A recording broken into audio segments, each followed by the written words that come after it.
আজকে প্রথমেই বলে নিচ্ছি, আজকে মাছ মাংস কিছুই রান্না করব না, অথচ প্রতিটা রান্নাই অনেক বেশি বেশি লোভনীয়।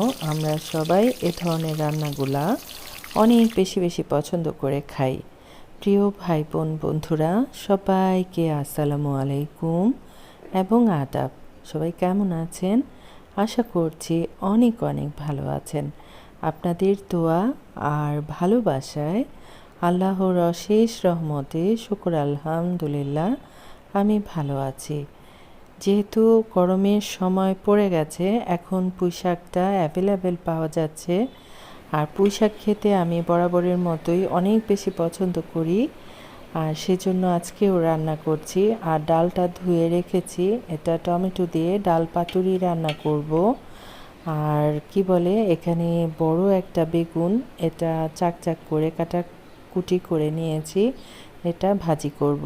আর এই যে এখানে চাপা শুটকি দেখছেন, আজকে চাপা শুটকির যে রেসিপি, এটা আমি নিজেও কখনো খাই নাই। আর সেজন্য সাথে সাথে ভয়েসটা দেওয়া হয় নাই, ভেবেছি আজকের নতুন রেসিপি খাওয়া দাওয়া শেষ করে তারপর আপনাদেরকে রিভিউটা দিব। আর প্রিয় ভাই বোন বন্ধুরা, যারা আমাকে শুনছেন বা দেখছেন, সবার কাছে বিনীত অনুরোধ থাকবে, অবশ্যই অবশ্যই একটা লাইক করবেন। আর কেউ যদি আমাকে বন্ধু করে থাকেন, অবশ্যই কমিউনিটিতে লেটার রাখবেন। নিয়ম মেনে চলে আসবো ইনশাল্লাহ। আপনাদের সাথে কথা বলতে বলতে পুঁইশাক রান্নাটা হয়ে গেছে।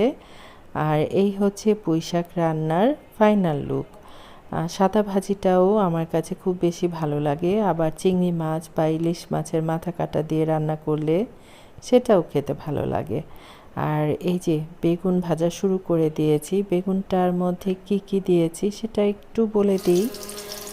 একটু হলুদের গুঁড়া, লবণ, মরিচের গুঁড়া, আর হচ্ছে 1 চিমটি চিনি, এগুলো একসঙ্গে খুব ভালো করে মেখে কিছুটা সময় মেরিনেট করেছিলাম। তারপর ভাজাভুজি বসায় দিয়েছি। 1 চিমটি চিনি দিলে বেগুনটা খেতে অনেক বেশি বেশি মজার হয়। আর এই যে ডালটা কিন্তু একবারে মেখে জুখে বসায় দিয়েছিলাম। ডালের মধ্যে তো খুব একটা মশলা দিতে হয় না, পেঁয়াজ, তারপর আদা রসুন বাটা, তেল, একটু হলুদের গুঁড়া, একটু ধনিয়ার গুঁড়া, লবণ বলেছি না, ভুলে গেছি। যাই হোক, সব উপকরণ একসঙ্গে মেখে দিয়ে বসাই দিয়েছিলাম। এখন উত্রানো চলে আসছে, কাঁচামরিচ আর টমেটো দিয়ে দিলাম। আর এই তো বেগুন ভাজাটা হয়ে গেছে। আর আজকে কি কি রান্না করছি বলেন তো? পুঁই শাক ভাজি, বেগুন ভাজি, তারপর টমেটো দিয়ে ডাল পাতুরি, তারপর হচ্ছে করলা করলা দিয়ে চাপা শুটকি ভুনা করেছিলাম, তারপর হচ্ছে ডিম। আর ডিম খেতে আমি বরাবরের মতোই খুব বেশি বেশি পছন্দ করি। আমার অনেক আপুরাই এই বিষয়টা জানে, ডিম আমার সবচেয়ে বেশি পছন্দের খাবার। তো বিস্তারিত আর দেখালাম না, ডিম রান্নাটা চোখের পলকেই হয়ে গেছে। খুব শর্টকাট করেই রান্না বান্না দেখানোর চেষ্টা করছি, কারণ এত এত গরমে মাথার ওপর থেকে এত এত ঘাম পড়ছে, মনে হচ্ছে কি ওই যে শুনেছি না, কেয়ামতের ময়দানে সূর্যটা 1 হাত উপরে থাকবে, তারপর মাথার মগজগুলা গলে গলে পড়বে। আজকের ফিলটা আমার ঠিক সেরকম হয়েছে। আমার কাছে মনে হয়েছে কেয়ামত চলে আসছে আমার জন্য আর কি। অনেক বেশি খারাপ লাগছিল। আর সংসারের সব কাজকর্ম আমি একার হাতেই করে থাকি, আর সেই কষ্টের কথাটা আপনাদের সাথে আজকে একটু ছোট্ট করে শেয়ার করব। এই যে দেখেন, চাপা শুটকিটা প্রথমে পেঁয়াজ দিয়ে, কাঁচামরিচ, সব রকম মশলা দিয়ে কষাই নিয়েছি। তারপর ওটার মধ্যে 2টা করলা কেটে দিয়ে দিয়েছি। রান্নাটা কত সুন্দর লোভনীয় হয়েছে দেখেন। তো রান্না খাওয়া শেষ করে কিছুটা সময় রেস্ট করেছিলাম। তারপর সন্ধ্যার ঠিক আগ মুহূর্ত বলবো না, আর একটু আগে ছাদে গিয়েছিলাম আসরের নামাজ আদায় করে।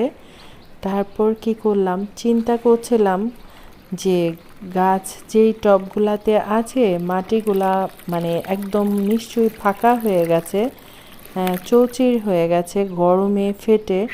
আর গাছের গলাগুলা মনে হয় শুকিয়ে গেছে। গাছেরও তো পানি পিপাসা লাগে, তাই না?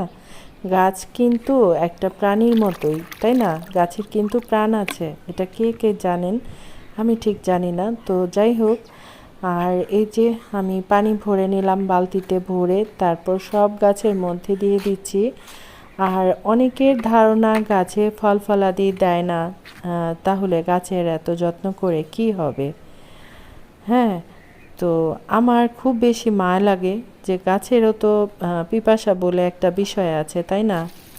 তো যাই হোক, আমি পানিটা দিয়ে দিচ্ছি। আর ওই যে বলেছিলাম, কি যেন একটা বলেছিলাম, যে সংসারের কাজকর্ম একার হাতে করতে হয়, সেই সেই প্রসঙ্গটা ধরে একটা কথা বলি। কুইরা চেনেন? কুইরা, এটা একদম খাঁটি বাংলা ভাষা একটা বিষয় আছে, কুইরা। কুইরা কাদেরকে বলে? ধরেন একজনের কাজকর্ম করার সামর্থ্য আছে, চোখের সামনে কাজ দেখেও কাজ করে না, নোংরা দেখেও নোংরা পরিষ্কার করে না, অলস যাকে বলে। তো এ ধরনের মানুষগুলা ঘরে থাকলেও ঘরের শত্রু, সমাজে থাকলে সমাজের শত্রু, দেশে থাকলে দেশের শত্রু। কেন জানেন? এ ধরনের কুইরা মানুষ দিয়ে দেশেরও লাভ নাই, সংসারেরও লাভ নাই, তারপর সমাজেরও কোনো লাভ নাই। কারণ তারা তো কিছুই করবে না, শুয়ে বসে থাকাটা খুব একটা ভালো কথা না, তাই না বলেন? তো যাই হোক, অনেক কষ্ট থেকে এই কথাগুলো শেয়ার করলাম। আর এই যে দেখেন গাছগুলার কি অবস্থা, গাছকে দেখে আমার অনেক বেশি বেশি মায়া লাগছিল। সেজন্য নিজে এত এত কাজকর্ম করেও আমি নিজেই অস্থির অবস্থায় আছি। তারপর আবার চলে আসছি ছাদের ওপর একটু পানি দেওয়ার জন্য। কেন যে বিধাতা আমার শরীরে এত মায়া দিয়েছে, আমি নিজেই মাঝে মাঝে চিন্তা করি, আমার কেন এত চিন্তা, এত ভাবনা। ওই যে রান্নাঘরের পেছনে একটা বিড়াল বসে থাকে, সারাক্ষণ মিউ মিউ করতে থাকে। সেই বিড়ালটাকে কি খাবার দেওয়া যাবে, একটু পানি দেওয়া যাবে কি না, বা পানি পিপাসা লেগেছে কি না, মানে এ ধরনের নানা ধরনের চিন্তা মাথার মধ্যে ঘুরপাক খায়। অনেক কষ্ট করে ছাদে এসেছি, অনেক কষ্ট করে সবগুলা টবে পানি দিলাম, তারপরও শান্তি লাগছে। অনেক মজার একটা বাতাস আছে। তো যাই হোক, অনেক কাজকর্ম শেয়ার করা হয়ে গেল। তারপর হচ্ছে সন্ধ্যাবেলা টিফিন করছি, দই আর মুড়ি।